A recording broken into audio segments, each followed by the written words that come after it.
Hey, what's up, everybody? Trey Griggs here with Beta Consulting Group. Very excited to be here on this Friday for episode 102 of The Word on the Street, powered by Beta Consulting Group. And shout out to our sponsor, greenscreens.ai. So excited to have them on board. Listen, they're changing the game when it comes to dynamic pricing in the transportation logistics industry. So super excited to have them on board. Make sure you go to greenscreens.ai to learn more and get started with them, and tell them that Trey sent you. All right, well, it's a great day today. It's a Finish Strong Friday, of course. So whatever you're doing today, make sure you finish strong. Before we get into too much today, though, I want to talk to you about a couple of things. First of all, if you like to work out and you like to get your week start off right and you like to hear some good commentary, make sure you join us on Monday mornings at 6 a.m. Central for Iron Minds. That's between Hayden Allred, my good friend, and myself. And we'll be doing a little workout at home. You can join us. Very simple stuff that you can do around your house. If you have some weights, it helps out, but you don't have to. We do some calisthenics, some push-ups, a lot of body weight movements. But we also talk about getting your mind right, getting prepped for a solid week, things we're learning, things about leadership, and just great discussion. So be sure to check us out on LinkedIn Live, YouTube, or Twitter at 6 a.m. on Central for Iron Minds. Episode 3 coming up. Very excited about that. And everybody, listen, we got some news today. We have a new sponsor and a company that I've joined as a brand ambassador. Very excited about this. They're going to be helping me on a lot of my podcasts and helping me with some other marketing aspects as well. And I'm going to be bringing some awareness to them in the industry, particularly in how freight brokers can work with them to benefit their carriers. So very excited to announce that today, my new sponsor comes from Kansas City. It is TAFS Financial Services. TAFS Financial Services out of Kansas City. They are changing the game when it comes to factoring and financial services for carriers, truly educating their carriers on the best practices to grow their business. And my good friends over there, JJ and Matt and Murray, great people over there. And so very excited to be partnering with them, and excited to share how freight brokers can take advantage of that as well to bring great resources to their carriers. All right, folks.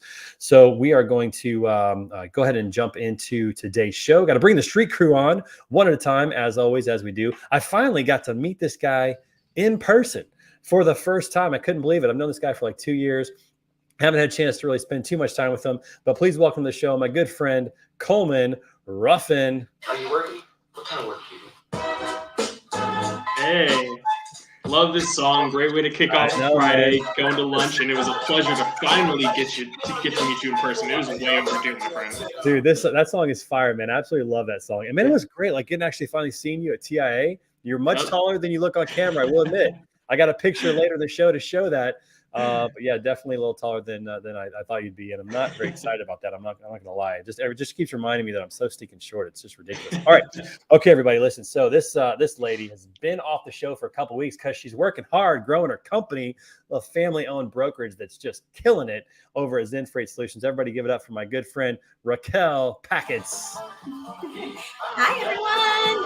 Happy Friday. There's something about this song that just makes me smile. I don't know what it is. I'm gonna go watch Smokey and the Bandit after this every show that you're on, which is pretty much the way to do it. But how are you doing? How's things in Butler, PA? You doing well? Doing good. I let the team go early today because things got quiet. So it's a great day. And you guys are killing it over there. Things are going really well. I'm so excited. The special delivery, heavy haul, specialized type freight market. We'll talk about it more on the show. But glad you guys are doing great. It's awesome. Awesome to see. And thanks for being back on the show, man. It's good to see you again. Yes. All right. Got to see this person at TIA again. I'll tell you what I love about this guy is that if I literally say, hey, you need to be here, he's on the next flight. And it happened again. So got to see him out in Las Vegas at TA, and just love spending time with this guy. Give it up for our good friend Meshach Weber. Hello, everyone. You have the calmest walk-up music of everybody, but it really does. It really fits. I get it. Totally. I mean, it's also great because now we're moving on from the rap. We're getting a lot more diverse type of walk-up music in this crew now, which is great.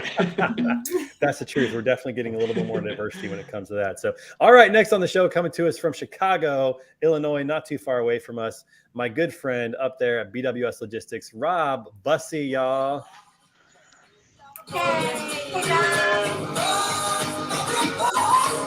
That's the magic bus right there. That's right. So that's back from my DJ days in college. I had that was my intro. Wait, hold on. You were a DJ?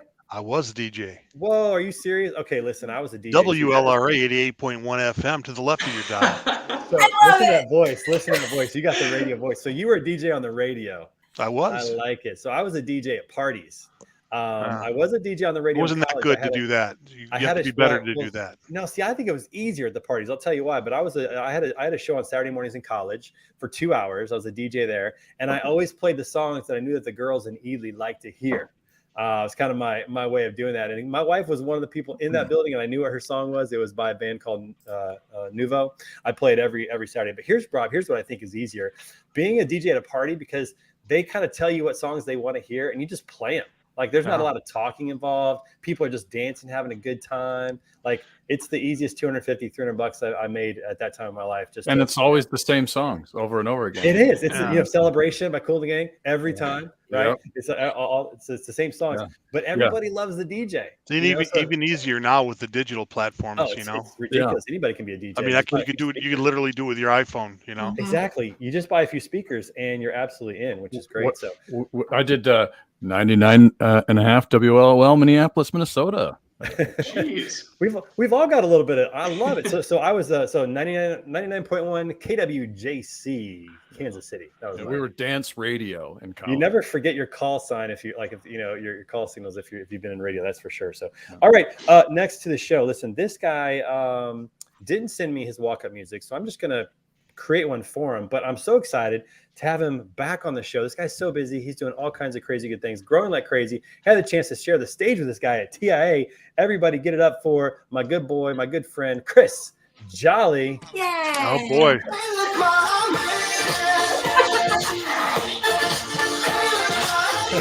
I was really hoping you were going to drop Dancing Queen. I'm not going to lie. That would have been money. I know. But I didn't have it ready, but I did have this one. And since Chris Jolly has just made it so big now. I mean, he made the big stage at TIA, folks. He called it 2 years ago, everybody. He said, I'm going to be on the main stage at TIA. He also said Freight Waves were working on that one, but he did it. It was so cool to be on that stage and to see you up there, bro. I got to tell you, like, when I was up there, I kind of almost stopped listening to you. I was just so proud, but I knew I had to talk at some point when you were done. But it was such a cool moment, man. Yeah, he won't even return my calls now, so he's big. That's a lie, Rob. I replied to your text almost instantly when you texted me. I'm kidding. I'm kidding you, man. We all love you, and we all are so happy for what's going on for you. So. I appreciate Congrats. it. I appreciate you guys. I mean, congrats to Trey. Look at this. I see some logos at the bottom of there. Yeah, buddy. That's pretty sweet. Yeah. Made an announcement today that TAPS is one of our new sponsors. Very excited about that. What I love about TAPS is that they are changing the game in the factoring industry, because factoring sometimes gets a bad rep. They're really trying to educate drivers to make sure they know what they're getting into and have the resources to grow, especially in tough times, especially as things start to shift a little bit. So I love working with those guys. JJ Heredia, Matt Ann, some of my good friends, Murray Dressler, just really good people. I'm very excited to partner with them. And they're good for freight brokers too, because they offer referral partnerships. So freight brokers can offer these great services to carriers as well and help them out. And so, especially for owner operators, anybody that has less than 10 trucks, that's a really big thing for cash flow and things like that. So now it's cool, man. Thanks, man. Awesome to have you, bud. Thanks for joining us today. All right, guys, I don't know if you know this or not, but we are 2 weeks away. 2 weeks away from the Word on the Street Tough Mudder Charity Challenge. I'm getting nervous for a couple things. First of all, I hope you guys show up.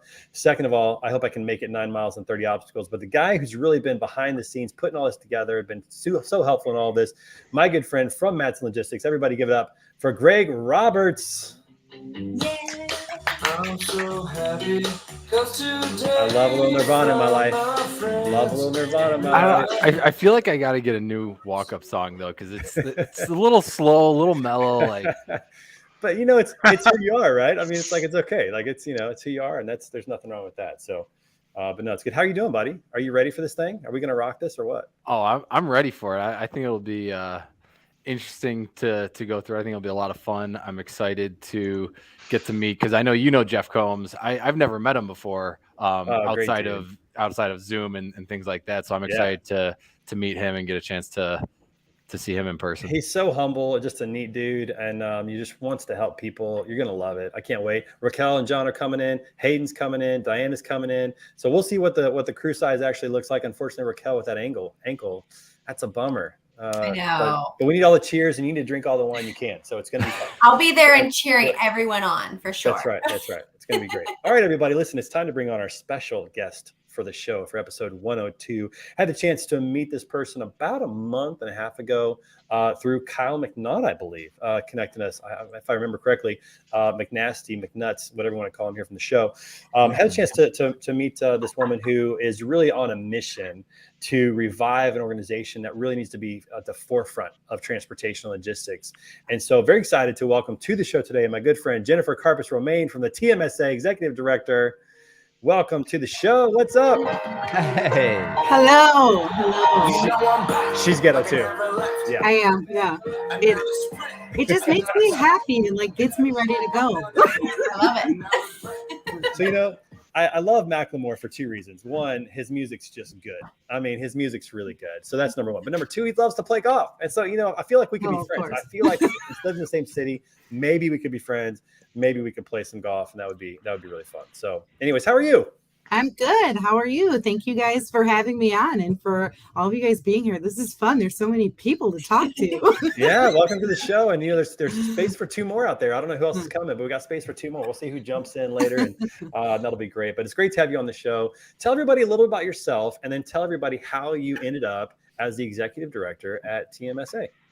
Sure. So I have started my career in journalism, but always really was in the B2B space. Like always thought I would want to write for the New York Times, but very quickly graduated out of that dream and just really found a home in reading about manufacturing, transportation, and writing in that space. So then when I switched kind of from journalism into marketing, that still was my niche. I'm also married to an engineer, so it's fun to bounce ideas.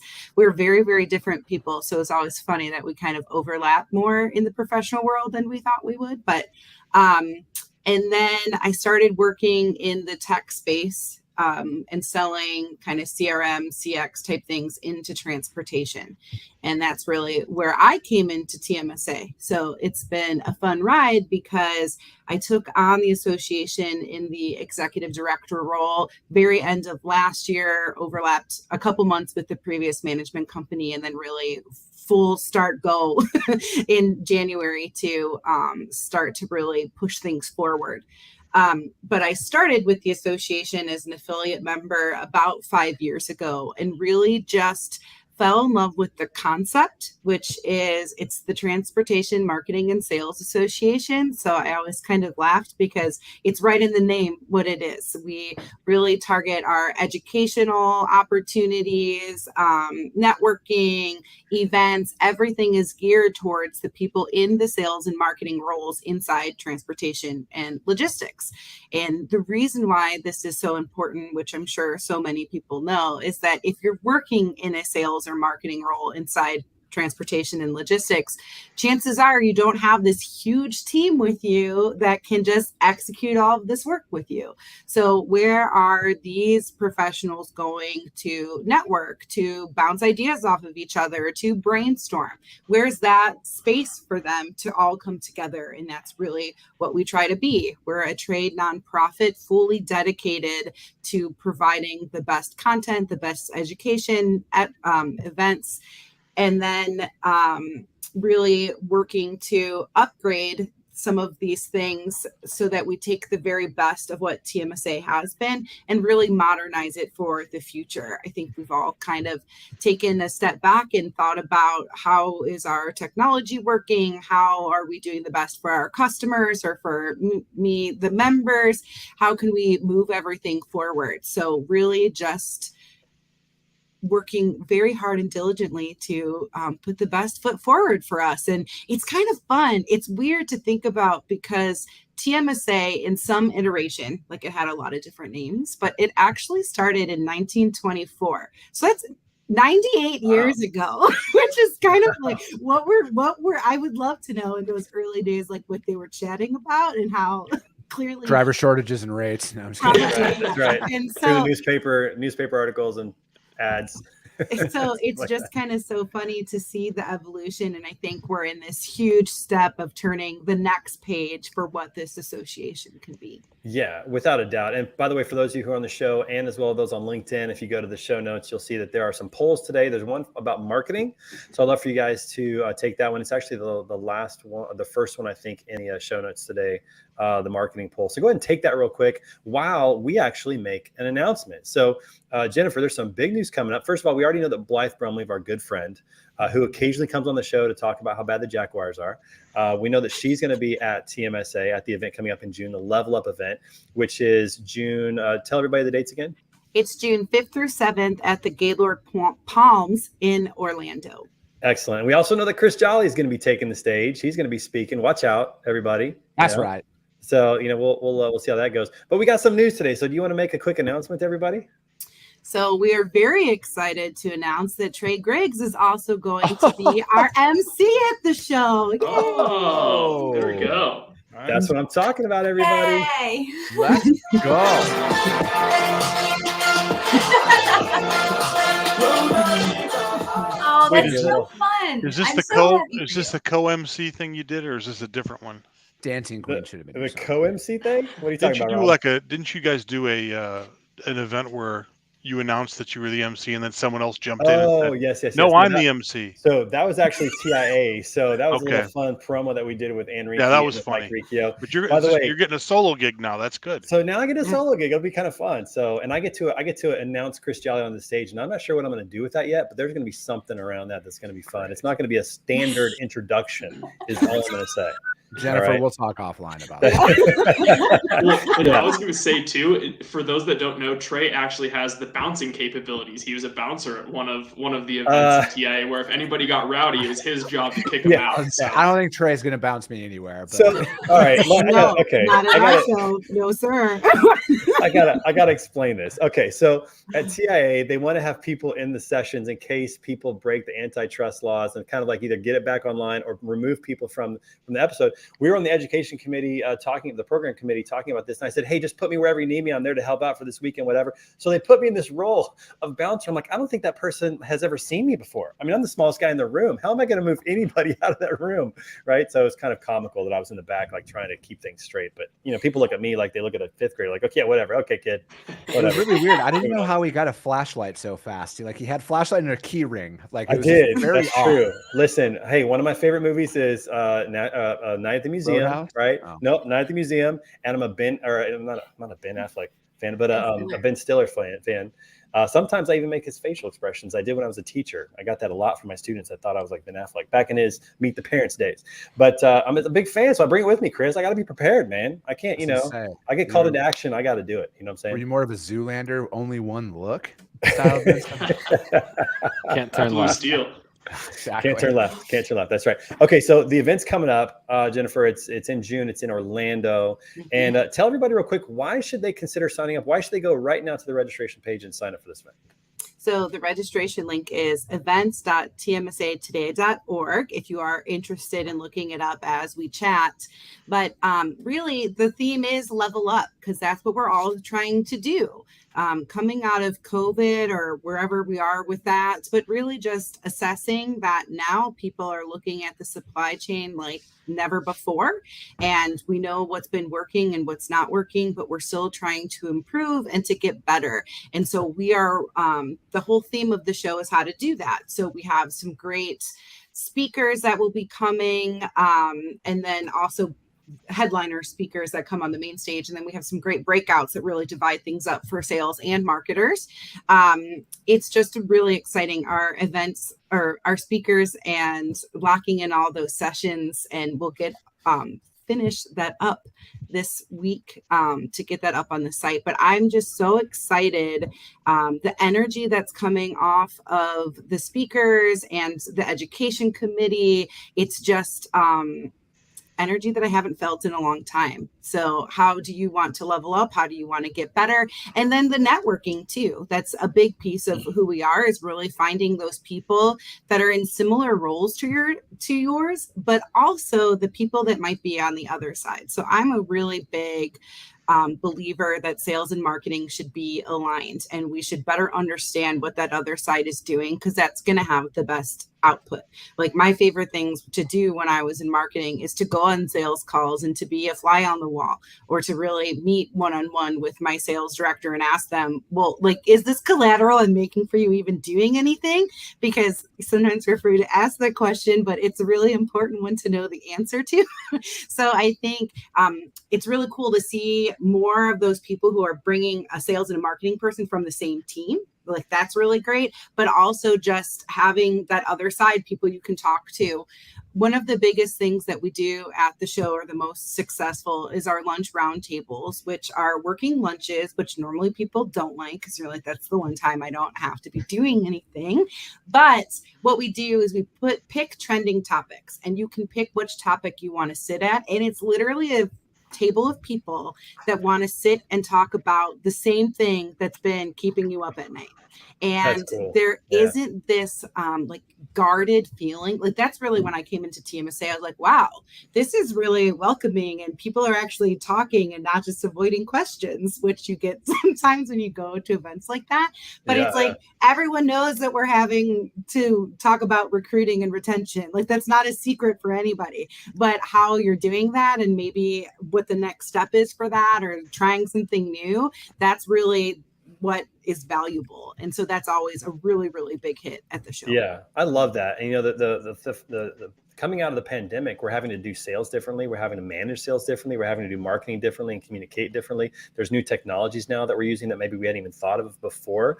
And for people, especially who are single, lone wolf marketers, or a sales leader who's also doing marketing, coming to this conference is a great opportunity to learn about those technologies, talk to other people about what they're using. I mean, I use several applications because of just like talking to Chris or talking to Mishak, and they're telling me about things that they're using. I'm like, oh, that's cool. I'll look into that. And so being around other marketers, other sales professionals is really huge. So I'm excited. I hope that a lot of people sign up. We put we got the ticker in there now. So go to events.tmsatoday.org and check it out. Sign up today. It's going to be an awesome event. In Orlando in June. Won't be too bad. Won't be too hot. It'll be fun. I think isn't there a family day on Saturday to start the whole thing? Is that right? Yes. So if you come in a day early, we're having a family day at the pool at the Gaylord, which I will say they have a really big water slide, which I swear my son saw a photo of it when I was doing the site visits. He's like, Mommy, that one, that's where your event should be. He doesn't really fully understand conferences, but so he's pretty excited for the water slide and has asked me repeatedly when we'll be going. I'm like, in due time, it will be soon enough. That's right. But we'll do that. And then the other really cool thing that we're doing is we're actually having Dr. Mark Manera come, who he's a physical therapist who's dedicated himself to helping truckers live more fit lives. And he's coming and he's going to do fitness classes on Monday and Tuesday mornings for our group live on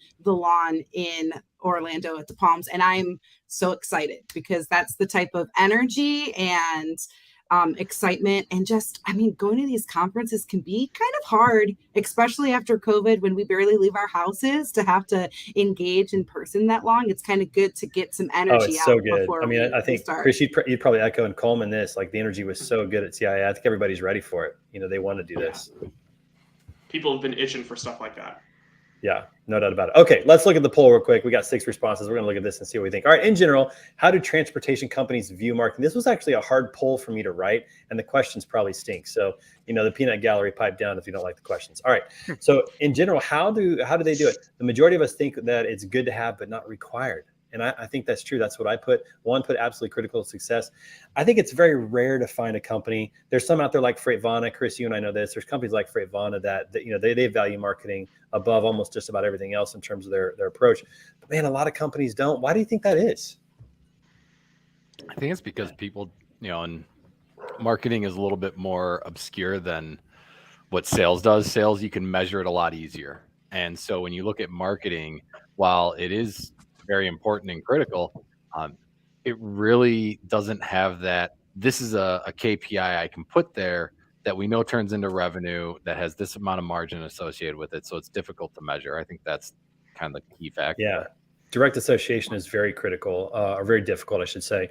But you can do a little bit with technology, but you're right, because you think about it from a marketing perspective, it might take somebody 4 or 5 times of seeing your brand, hearing your message, and they might see the first one on LinkedIn, then they hear a podcast, and then they see a white paper that you put out, and then they go to your website, and then they click because they want a demo, but there's 4 pieces there that got them there. And how do you really associate how it worked? But the truth is, like, I think if you do the things right in marketing and you're engaging with people and you're seeing, then you know it's working. But it's a long strategy. It takes 6 to 12 months to really build out a really good marketing playbook. Or Mishak, what do you think about that? How long does it take for people to really start to see some returns that they can address to marketing initiatives specifically? Well, I mean, that's one of the biggest questions, and what I've found is it really depends on where the company is. Like, I've come into companies that have been around since 1995, and we're in 112 countries. And I did like one project, and I increased their software downloads 300% and their inbound sales calls 600% within a month. But that's kind of a magic place where you're just optimizing, and I use a behavioral approach that kind of moves the needle sometimes really fast. But most of the time, if it is something that you're just kind of getting off the ground, if you're trying to create a more mature marketing department or at least presence, it really, I mean, that 6 to 12 months where you start to see traction. 18 months is where you get that magic place where, I've helped, brands like XRS become a top brand. And it took 18 months to become like one of the top brands with the X Nation social channel. I don't know if you remember that a few years back. And that was, So, I mean, I think your 6 to 12 months is where you see that traction if you do a really good platform, and then 18 months where you could create a strong voice of authority and be one of the top.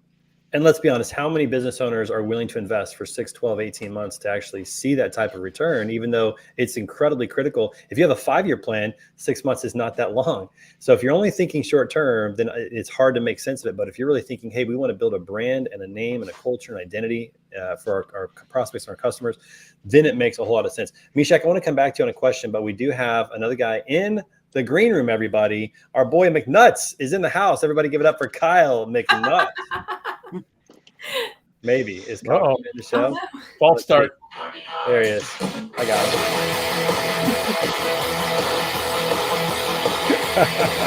him. All right, Kyle. What's up, man? How are you, buddy? It's been too long, man. Been too long. Are you with us? Do we have your audio, or do we? The video editor struggling with AV. Shut your faces. Kyle, try to restart if you need to.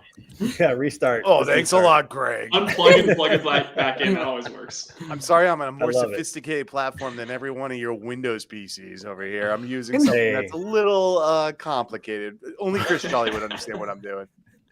I probably wouldn't, but I appreciate it. Chris Jolly's camera, does Chris Jolly's camera look like somebody's peering through the window at him? It is. I was in the studio last week, and it is. It's not close up. I'm going to say it's not close up. It's very voyeuristic. You got to get futuristic. I meant futuristic. No, I'm just kidding. Good lighting, though. Good lighting.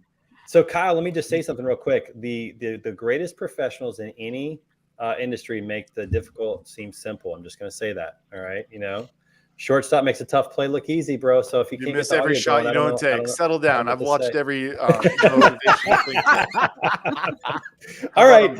Okay, back to Mishak. Okay, so Mishak, I want to get back to this. And by the way, Jennifer, we should definitely get Mishak down to the TMSA and have him speak. The guy is just so smart about this type of stuff. But Mishak, I want you to talk a little bit about something that you specialize in when it comes to marketing, and that is like emotional marketing and some of the more psychological marketing that you do. That's a little different than maybe the standard marketing approach. Talk a little bit about that, and then we're going to jump back into the poll. Well, thank you for the kind compliment. And I would add one thing to what you just said about it's hard for companies to do it.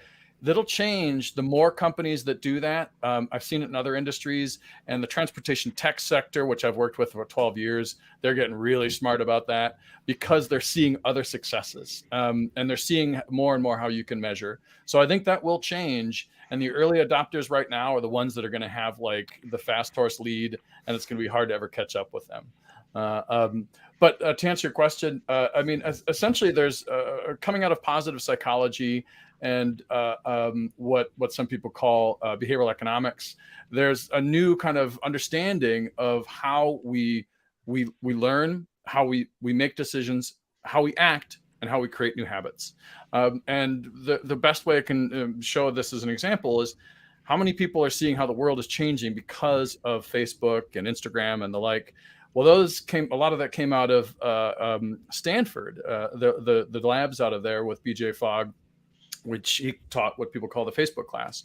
And basically there's ways that you can harness this new science of influence and positive psychology to not just cut through the noise, but to not just help accelerate sales cycles, shorten sales cycles, but also to create stronger affinity and actually create habits. And a lot of companies, what is a sale? From a psychological perspective, it's a habit.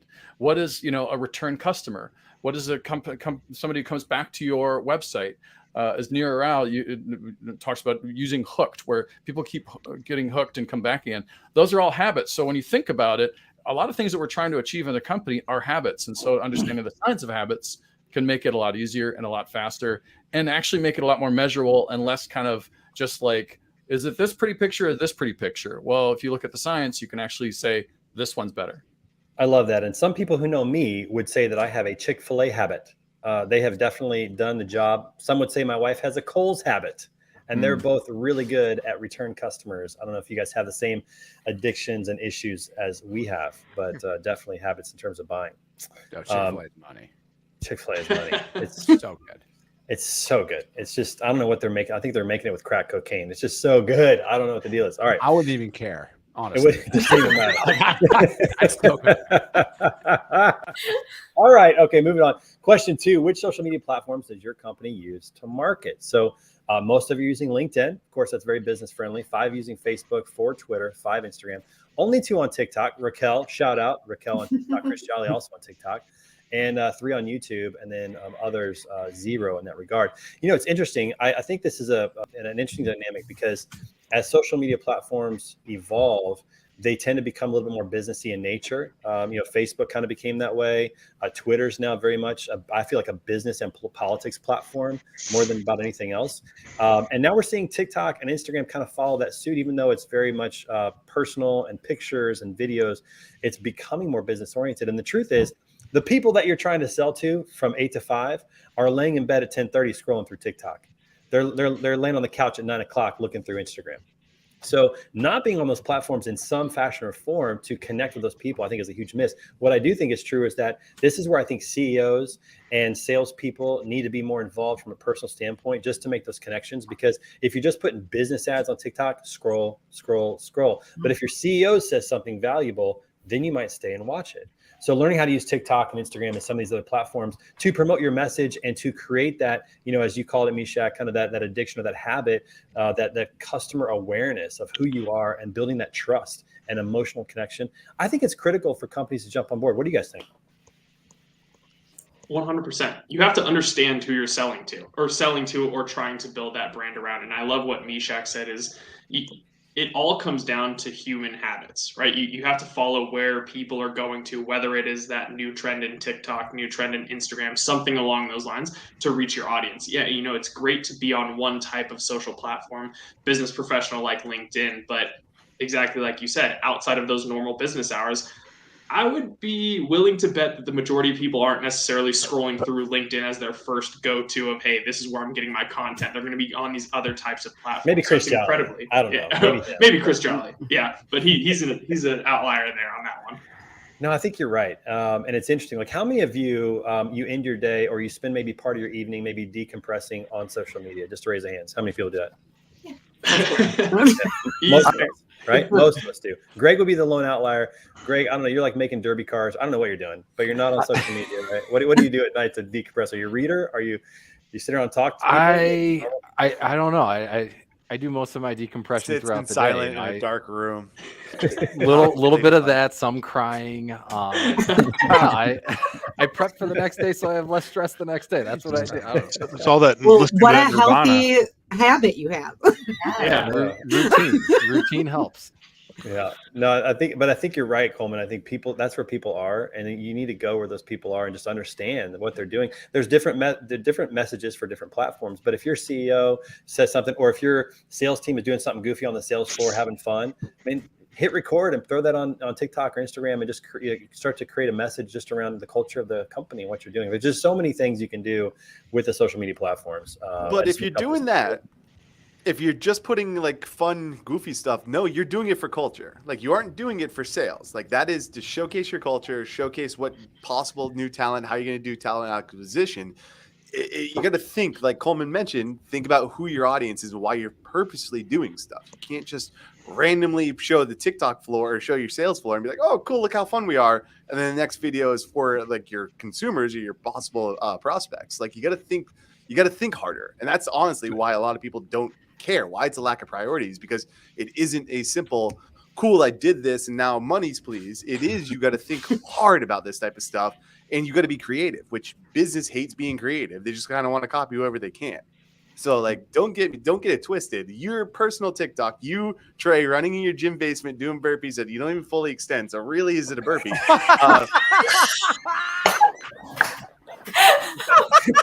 Busted. That's for you, Trey. That's not going to get you new clients. That's not going to get you nothing, right? That's just that's you and showing who you are and people connecting with you. Right. And yeah, he got a little embarrassed on that. I saw him turn a little red. I know, a little bit. I gotta turn my light on so it doesn't. I forgot to turn my light on. Okay.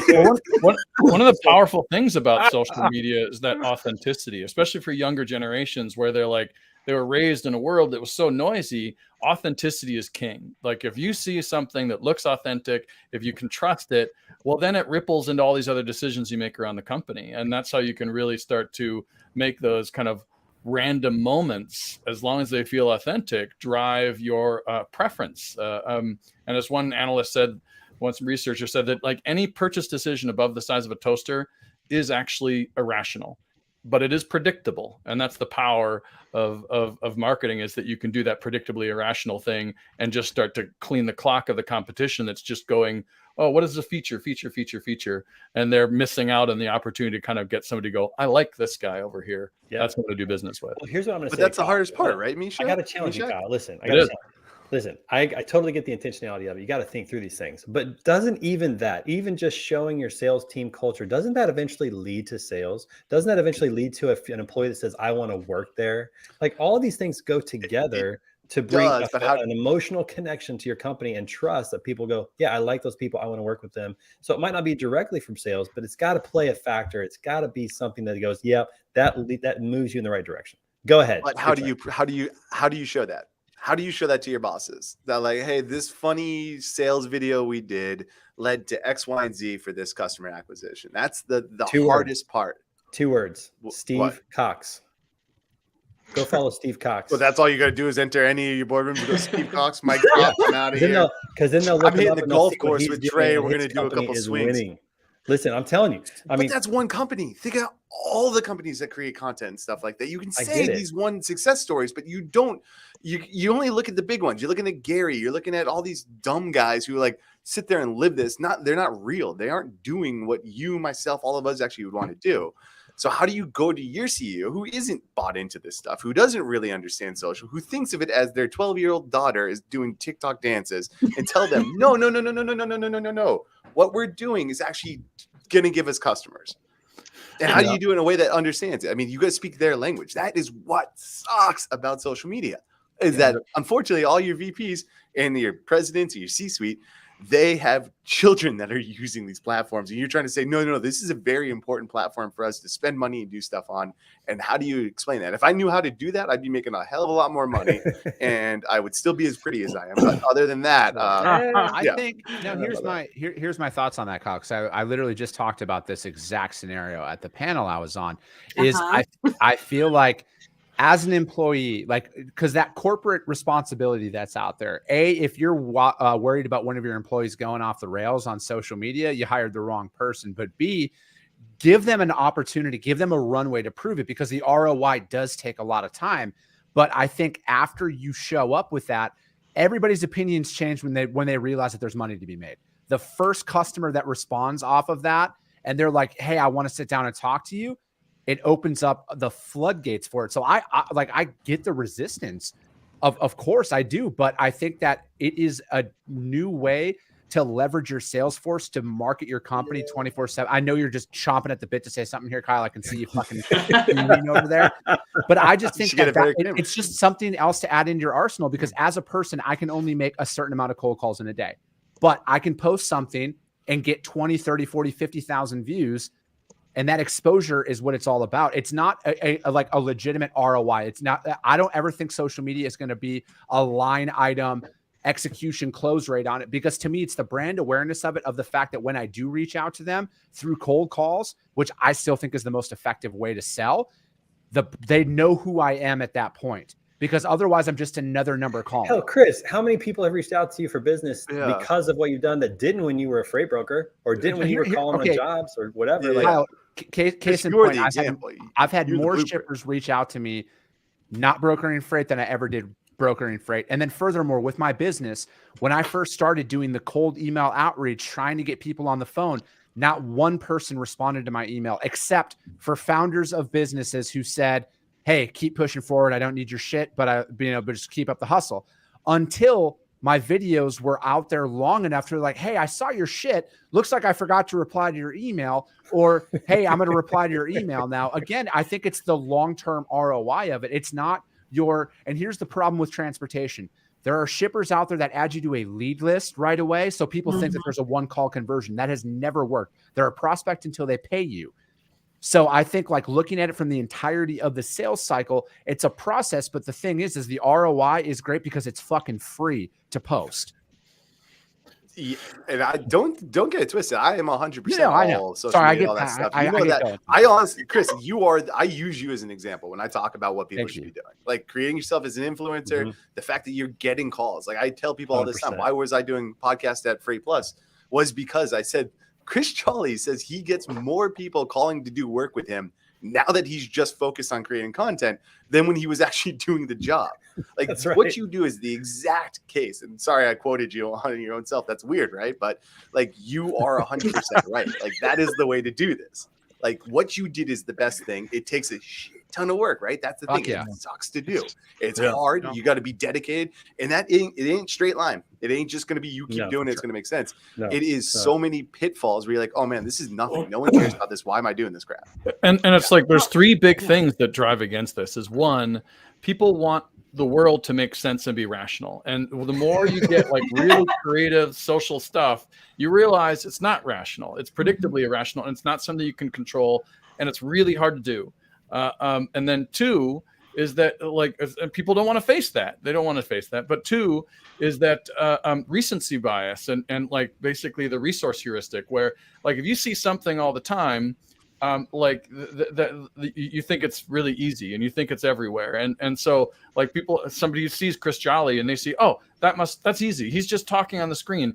And those of us who've seen how hard he's worked on it, how long it's taken, and how consistently he has to be over an extended period of time to cut through the noise and get that affinity, it's not true.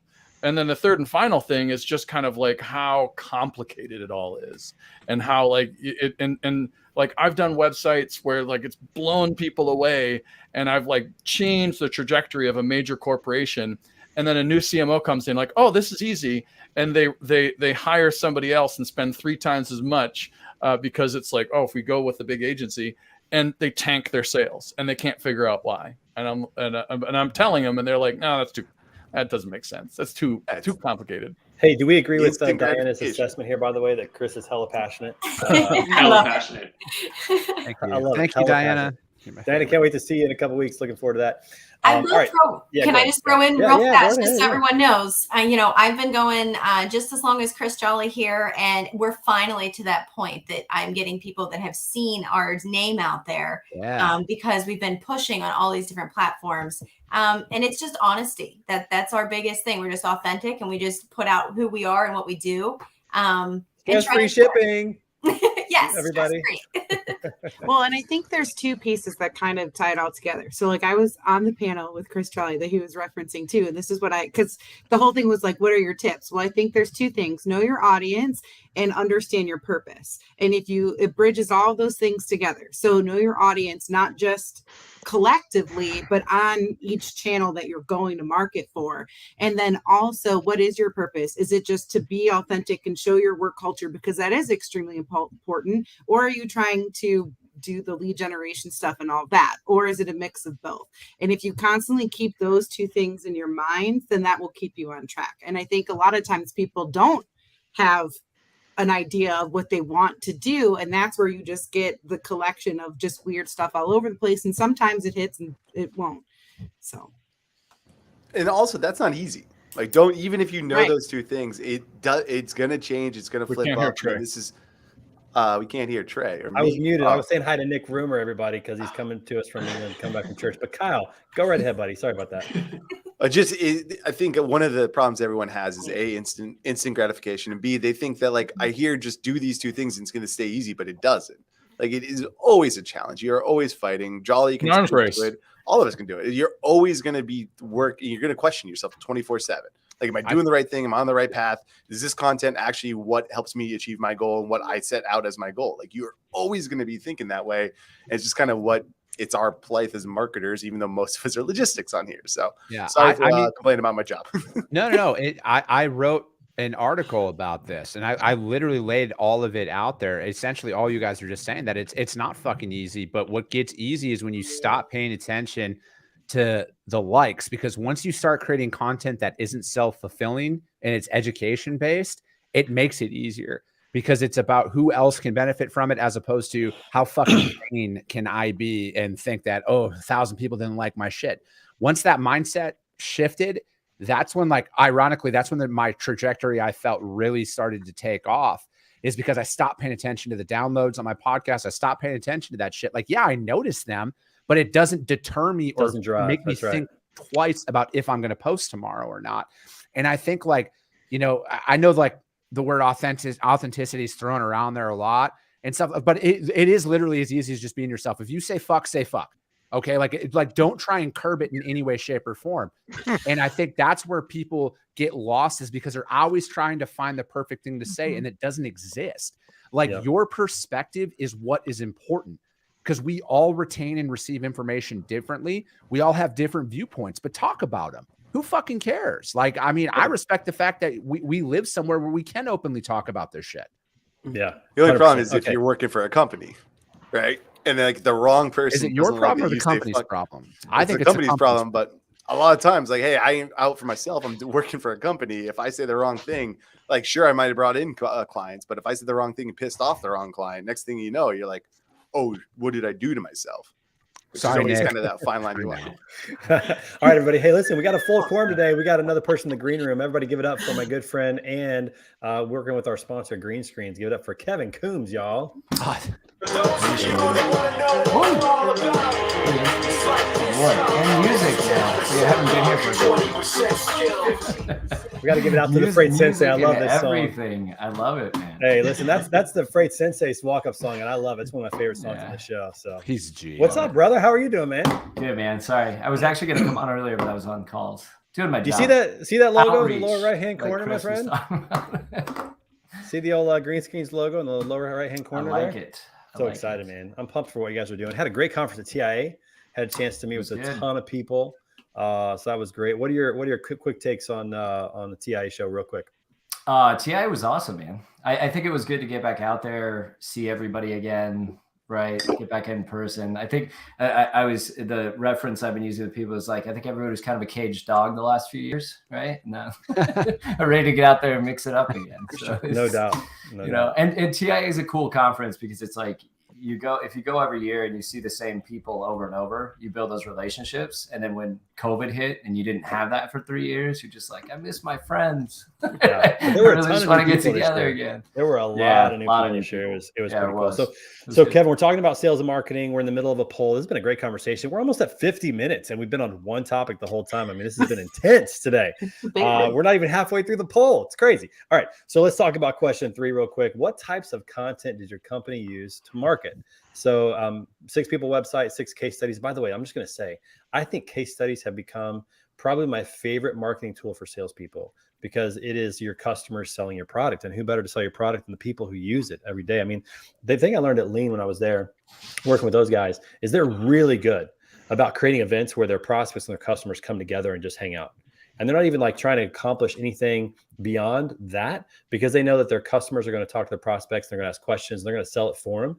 And then it's easy. And so a case study is like a mini portion of that. That's probably my favorite form of marketing right now. I just had to throw it out there. 4 of you doing blogs, 4 podcasts. More companies are starting to do podcasts, which I think is really cool. 5 email campaigns, 4 videos, and then there's nobody else hitting other. What are some of your favorite forms of content when it comes to marketing? What do you guys feel like is just, you love to do it, but you also feel like it hits hard?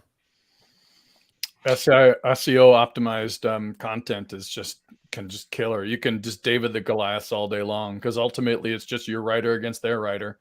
And if you've got good writers, thank God my mom was a journalist when she was younger, so I've got some skills there. But it's amazing how much you can just clean the clocks of big companies with SEO. Yeah, no, absolutely. And it's interesting, like when I think about bringing team members on with my company, the number one skill that I'm looking for is a good writer. Because to me, that's somebody who can think, who can process information, who can describe things. They're a teacher by nature. Like that to me, that's one of the best skills possible. And especially when it comes to marketing and even sales and operations, I think writing is like one of the best skills possible, especially this day and age where kids don't even write anymore. It's very rare that they actually do writing. So what else? Who else? Rare. Oh my gosh. Speaking of writing really quick, and I'm sorry to take some tangent, the amount of times that I see THRU on a resume for through, it just blows my mind. And I'm like, guys, come on now. We can lock this up here a little bit. Wrong. Yeah. You just respond back and be like, that's not how you spell it. Some of us were Florida educated. We got to calm down. Like, not all of us went to these schools that taught grammar. All right. I didn't alligator. How many of you can do that? Diana, thanks for your comment. Thanks for watching today. I agree with her last sentence there. You cannot beat the reach and influence that social media has. Thanks to our good friend Chris Jolly, who was on the show today for a good portion of the show. It was great to see him and chat as well about that. All right, we got one more question on the poll. I can't believe that it's going to take us an hour basically to get through this.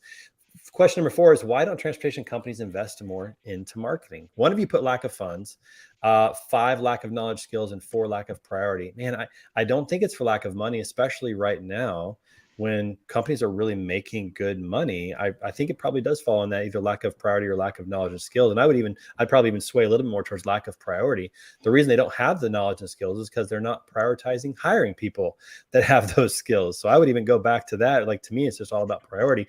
But you think about somebody like, green screens, Kevin, what you guys are doing, you're still in startup mode. But yet you guys are now really pouring resources into marketing and different types of activities to sponsor shows, to sponsor different things out there. Why is marketing so critical as an early startup, and why should that be the case for people who have been doing marketing for a long time? Kevin, jump in on that. Yeah, I think there's 2 things with our industry that's really interesting around like marketing and sales is I think the knowledge skills thing is one thing, but not so much as like, okay, well, there's only so many avenues of marketing, right? We can put it on social media, we can do email blasts, we can do stuff on the website, right? The SEO stuff, whatever. But I think messaging is very hard for people in our industry when you talk about like differentiation and your service offering, your product offering, what have you. I think that's why it's such an important thing for us personally as a tech company and what we're doing, the things that we're trying to do with like pricing and specifically like truckload pricing and kind of differentiate ourselves from what exists in the market today. But I think just in general with transportation, I think that's the hard thing for a lot of logistics companies, right?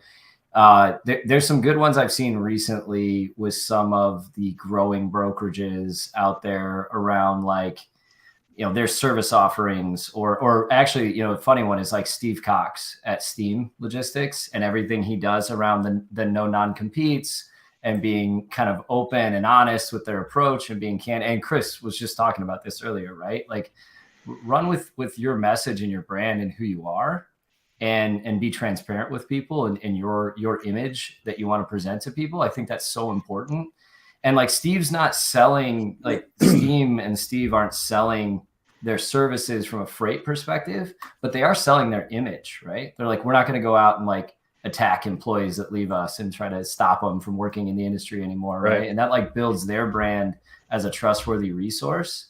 And so I think from a marketing standpoint, it's just as important to help people understand who you are as a company, like your values, and that builds that rapport, right, with customers and what have you. Like, I want to work with that guy. He seems like a good guy, right? He's not going to go out and wrap up a bunch of employees in tort after they leave the company and try to destroy their lives, right? Like that might be a guy that moves my freight well also. But there's something valuable about selling your image like that, because again, I just think it comes back to that's a part of the whole process of selling your company for employees, future employees, but also for, prospects of prospective clients as well. So I think it kind of all goes into that. And it's good to see you guys doing that as well, and the stuff you're doing over there. Okay, everybody, listen, we've got, we're almost done with the show. We only have 5 minutes left. We're gonna do a very quick version of This Week in Pictures. A lot of fun stuff to show you. Hopefully it all works. Let me see if it's actually gonna show anything.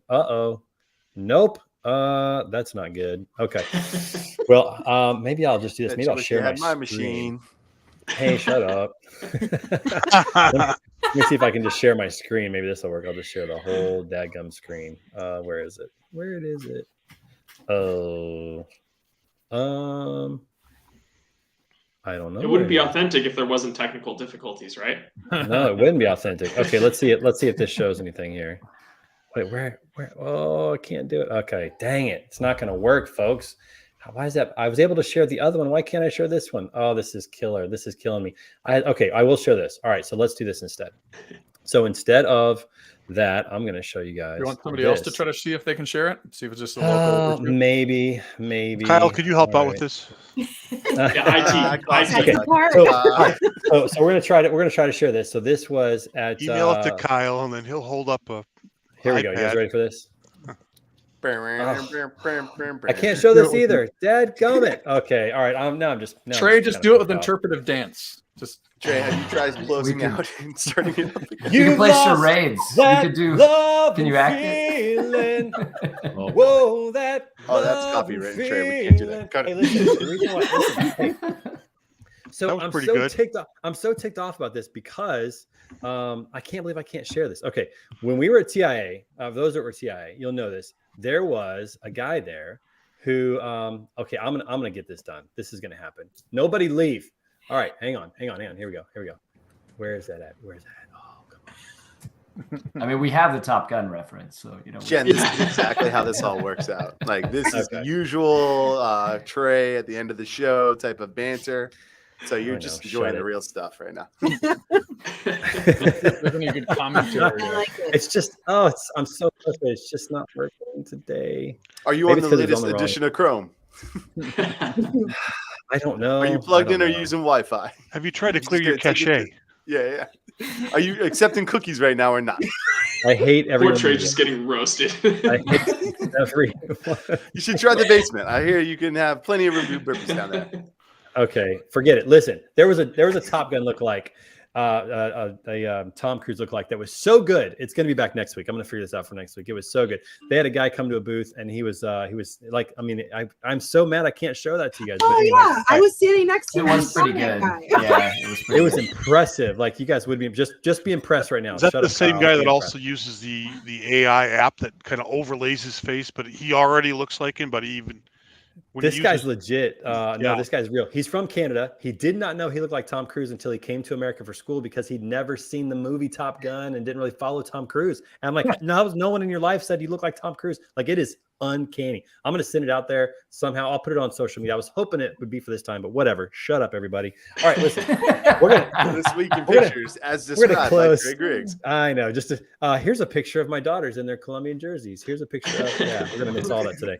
All right, everybody, listen. We're gonna go ahead and end the show. First of all, Jennifer, thank you so much for being on the show today. So excited for the TMSA event. If you haven't heard about the event and you want to sign up, make sure that you go and do that. Registration is open. It's in Orlando. It's going to be great. Go to events.tmsatoday.org. So again, thank you so much for being on the show with this crazy street crew. It was a lot of fun. Hope you had a good time, Jennifer. This was awesome. Your boys coming. I can help you guys fight any alligator situation you have. So we're safe there. Kyle's got the 411 on alligators in Florida. There's no doubt about that. And then also just a shout out to our sponsors of the show, to greenscreens.ai and our good friend Kevin Coombs, who has come on today. Very excited about that. Go check those guys out. Tell them Trey sent you. Go to greenscreens.ai to learn more and get started. Also to our friends over at Taft's. Very excited about that. They're in your backyard, Kevin. Taft's right there in Olathe, Kansas. I know. Great guys over there. Golfers. So go talk to those guys as well. Very excited about that. I know. Very excited. And things keep growing here. Next week, we got a great show, episode 103.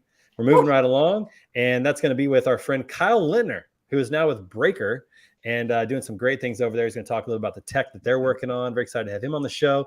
And until next time, everybody, have a fabulous weekend. And we will see you next time for The Word on the Street, powered by Beta Consulting Group. Peace. See you guys. Happy Easter. Have a good weekend.